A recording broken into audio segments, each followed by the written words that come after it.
కలియుగం తన పరాకాష్ఠకు చేరిన సమయం అది. ధర్మం మసకబారింది, సత్యం నిశ్శబ్దమైంది. అధర్మమే ఈ భూమిపై రాజ్యమేలుతోంది. ఈ చీకటి యుగానికి మూల కారణం కలిపురుషుడు, అతనితో పాటు అతని భార్య. మాయ, మోహం, లోభం, అహంకారం భ్రష్టత్వానికి ప్రతిరూపం. వారిద్దరూ కలిసి మానవుల మనస్సులను విషపూరితం చేశారు.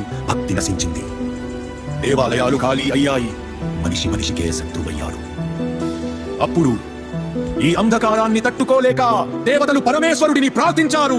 ప్రభు, ధర్మాన్ని రక్షించండి, లోకాలను కాపాడండి. ఆ ప్రార్థనలు ఆకాశాన్ని చీల్చిన క్షణమే సమస్త లోకాలు కంపించాయి. అప్పుడే అవతరించాడు శ్రీ మహావిష్ణువు చివరి అవతారం, కల్కి అవతారం. శ్వేత అశ్వం మీద, చేతిలో దివ్య ఖడ్గం, శరీరమంతా ప్రకాశించే ధర్మ తేజస్సుతో కల్కి భూమిపై అడుగు పెట్టాడు. ఆ వెలుగుతోనే అంధకారం వణికింది.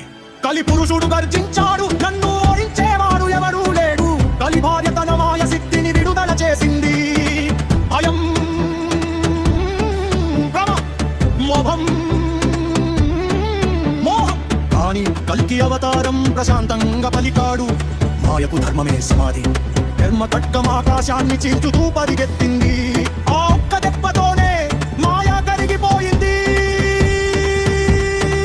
కలిమాయ తన శక్తిలోనే చిక్కుకుని దివ్య తేజస్సులో లయమైంది. ఇప్పుడు కలి పురుషుడు ఒంటరిగా నిలిచాడు. అతని అహంకారం క్షీణించింది, అతని శక్తి నశించింది. కల్కి అవతారం ఖడ్గాన్ని పైకెత్తి పలికాడు. అధర్మానికి ఇక స్థానం లేదు. ఒక్క ఘోరమైన దెబ్బ, కలి పురుషుడు పూర్తిగా సంహరించబడ్డాడు. లేదా శాశ్వత అంధకారంలో బంధించబడ్డాడు. ఆ క్షణమే కలియుగం ముగిసింది. భూమి శుద్ధి అయ్యింది, ఆకాశం ప్రశాంతమైంది. మనిషి హృదయంలో భక్తి మళ్ళీ జన్మించింది. ధర్మం పునఃస్థాపించబడింది, సత్యం వెలుగులోకి వచ్చింది. అదే సత్యయుగారంభం. ఇది ఒక యుద్ధ కథ కాదు.